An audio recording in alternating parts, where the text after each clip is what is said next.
मैं हूं ज़िशान और आप देख रहे हैं मेरा यूट्यूब चैनल पॉलिटिकल कॉर्नर।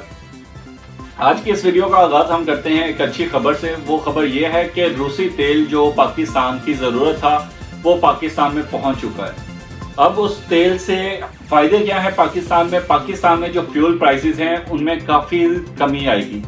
अब जो एक न्यूज़ के हिसाब से या खबरों के हिसाब से देखा जाए तो ये 15 तारीख को तकरीबन 35 से 40 रुपए तक की कमी आ सकती है इस प्राइस के अंदर। ये पाकिस्तान के लिए बहुत एक खुशाइन बात है और इसके अलावा हमारे जो तल्लुकात हैं रूस के साथ उसके लिए ये काफ़ी एक खुशाइन बात है कि तजारत हमें करनी चाहिए। मेरा तो मानना यह है कि इंडिया के साथ जो भी इख्तलाफात हैं उनको साइड पे रख के उनसे भी डायलॉग करके हमें इंडिया के साथ भी तजारत करनी चाहिए, क्योंकि अगर हम इंडिया के साथ तजारत शुरू कर देते हैं तो हमारे और इंडिया के जो मसाइल हैं वो दोनों के सेम है। दोनों में बेरोजगारी है, दोनों में महंगाई ज़्यादा है, दोनों में गुर्बत है। अगर हम दोनों मिल जाएं, मिल के हम चलें, तजारत करें, एक दूसरे को अपनी चीज़ें दें, वहाँ से हम अपनी चीज़ें मंगवाएं, तो इसका फ़ायदा जितना पाकिस्तान इंडिया को हो सकता है या पूरे एशिया को आप कहें हो सकता है, उतना फ़ायदा किसी को नहीं होगा।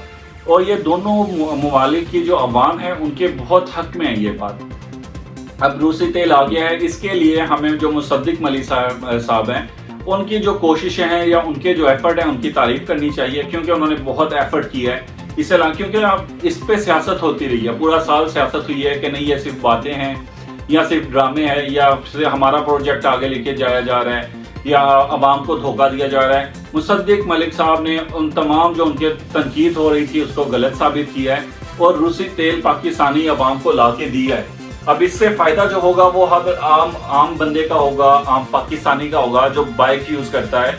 उसके अलावा जो रोज़गार है जिनका रिलेटेड है फ्यूल प्राइस के मुताबिक है, उनको बहुत फ़ायदा होगा इसके साथ। तो ये खुश आइन बात है पूरे पाकिस्तान के लिए। अल्लाह ऐसे ही पाकिस्तान को तजारत में या मशरक़ में तरक्की दे ताकि जो पाकिस्तान की अवाम है उनको सुकून मिल सके। अब इसके अलावा जो दूसरी बात आज हम करना चाह रहे थे वो थी बजट पे बात करनी थी। पाकिस्तान का बजट पेश कर दिया गया है और बजट के अंदर कुछ ऐसा खास नहीं है मेरे ख्याल से। जो इस टाइम हमारी मईशत के हालात हैं या हमारे इकोनॉमिक कंडीशन है पाकिस्तान की, उसके दरमियान अगर हम ये सोचें कि हुकूमत हमें एक बजट दे और बजट के अंदर दूध और शहद की नहरें बह जाएं, तो ऐसा नहीं होगा।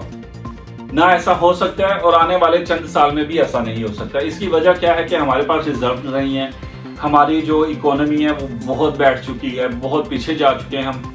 बजट में अगर आपने करना है, बजट पेश करना है, जाहिर बात है उसके लिए आपको चाहिए पैसा, तो पैसा भी हमारे पास है नहीं। ना हमें IMF कर्ज दे रहा है, हम अभी इससे फिलहाल चल रहे हैं चाइना के सर पे। चाइना हो गया और जो दूसरे हमारे दोस्त ममालिक हैं वो हमारी मदद कर रहे हैं, उन्हीं के थ्रू हमने अपना बजट पेश किया है। अभी भी हमें IMF का जो कर्जा है उसकी शदीद ज़रूरत है, लेकिन ताहाल वो हमें नहीं मिल रहा। लेकिन उसके इम्कानात ज़ाहिर किए जा रहे हैं कि हो सकता है कि ये जो रवा मंथ है या रवा महीना है इसके अंदर वो पैसा आपके पास आ जाए। अगर ये पैसा आ जाता है तो इसके लिए बहुत अच्छी खबर है पाकिस्तान के लिए, लेकिन अगर नहीं आता है तो हमने जो हमारे पास है कम है ज़्यादा है, हमने अपना गुजारा इसी के अंदर करना है। अब जो मैं बजट की एक बात करना चाह रहा था वो गवर्नमेंट सेक्टर है।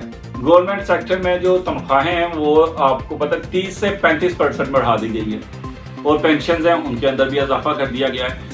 मेरा कहने का मतलब ये है कि जो प्राइवेट सेक्टर है उसको बुरी तरह से नज़रअंदाज किया गया है। नज़रअंदाज ऐसे किया गया है कि आपको कमा के देने वाला प्राइवेट सेक्टर है, टैक्स आपको प्राइवेट सेक्टर दे रहा है, रेवेन्यू आपको प्राइवेट सेक्टर दे रहा है, लेकिन जब तनख्वाहों की बारी आए, लग्जरीज की बारी आएगी, सहूलियात की बारी आएगी, वो गवर्नमेंट सेक्टर को जा रही है। प्राइवेट सेक्टर का कोई वली वारिस ही नहीं है।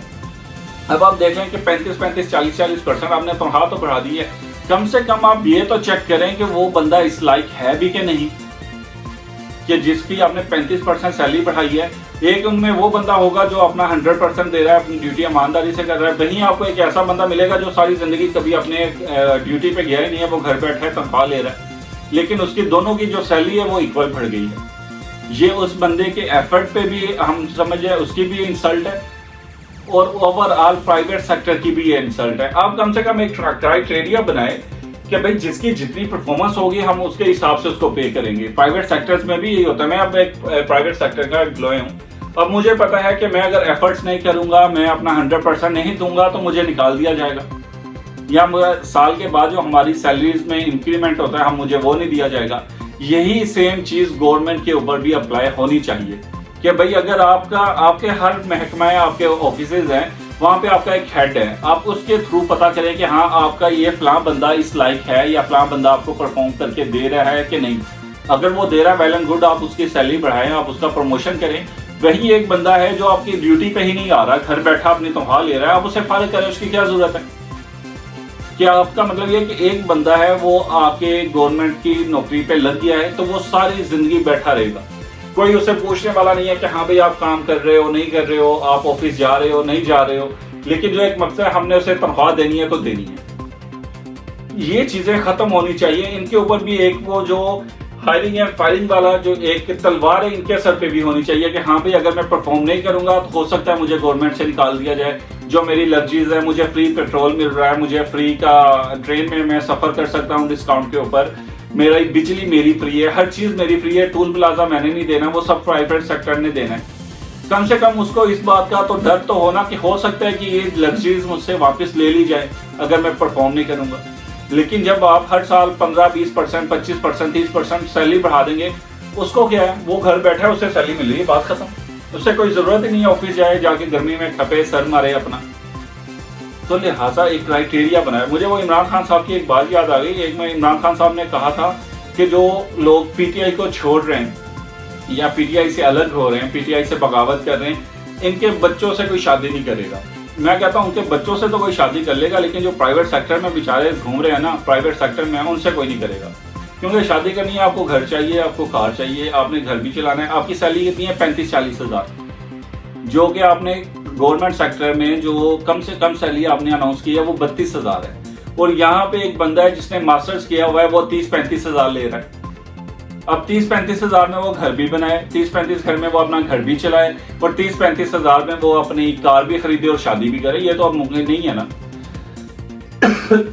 یہ سب باتیں جی۔ اور اس کے بعد ہم بات کرتے ہیں جو ایک طوفان ہے، جو ایک آفت ہے، جس کا جو خطرہ ہے وہ پاکستان کے اوپر منڈرا رہا ہے، اس کی بات کرتے ہیں۔ ہماری دعا ہے کہ اللہ اس خطرے سے پاکستان کو محفوظ رکھے، اور ہماری اپیل ہے ہماری عوام سے، خاص طور پہ کراچی کی عوام سے، کائنڈلی آپ سی ویو یا دو دریا سے جتنا دور رہ سکتے ہیں اتنا دور رہیں، کیونکہ یہ آپ کی جان و مال کا مسئلہ ہے، آپ کی جان جا سکتی ہے۔ اللہ نہ کرے کہ آ جاتا ہے کوئی طوفان، آ جاتا ہے، لوگ وہاں گئے ہوئے طوفان کو دیکھنے، اللہ نہ کرے طوفان آ جاتا ہے، آپ اس میں بہہ گئے، آپ مر گئے، کیا ہوگا آپ کے گھر والوں کا؟ آپ نے اس کے بعد کیا کرنا ہے؟ آپ نے لاش روڈ پہ رکھ دینی ہے اور وہاں پہ احتجاج شروع کر دینا ہے کہ حکومت نے ہمارے لیے بندوبست نہیں کیا اور ہم ڈوب گئے اور مر گئے۔ سر اب جو مراد علی شاہ ہیں، جو وزیر اعلیٰ ہیں، اب ان کا کام تو نہیں ہے وہ گھر آپ کو چھوڑ کے آئے، ان کا کام یہی ہے کہ وہ آپ کو منع کر سکتے ہیں، اور وہ منع کر دیا انہوں نے ٹی وی پہ آ کے آپ کو منع کیا ہے کہ کائنڈلی جب تک یہ خطرہ ٹل نہیں جاتا ہے آپ دو دریا اور سی ویو کا رخ نہیں کریں۔ لیکن ہم باز ہی نہیں آتے، ہم کیا کرتے ہیں، وہاں پہ وہ پکنک منانے چلے جاتے ہیں۔ یار جب پتہ ہے وہاں پہ خطرہ ہے کہ آپ نے ضرور جانا ہے، آپ گھر پہ بیٹھیں، اپنی فیملی کے ساتھ ٹائم سپینڈ کریں تاکہ آپ بھی بچ سکیں اور آپ کی جان بھی بچ سکے۔ لیکن بعد میں لے دے کے ہم نے بلیم کر دینا گورنمنٹ کو کہ گورنمنٹ نے ہمارے لیے کچھ نہیں کیا ہے لہٰذا ہم مر گئے۔ تو کائنڈلی ایک اچھے شہری بنے، ایک اچھے پاکستانی بنے، اپنے گھر میں بیٹھیں، آپ کو نہیں ضرورت ہے گھر سے نکلنے کی، فضول میں گھر سے نہ نکلیں، کیونکہ ہر سال بارشوں کا جب سیزن آتا ہے، آندھیوں کا سیزن آتا ہے، کراچی کے اندر بل بورڈز کے نظر کتنے لوگ ہو جاتے ہیں، کتنے لوگ بل بورڈ کی وجہ سے مر جاتے ہیں۔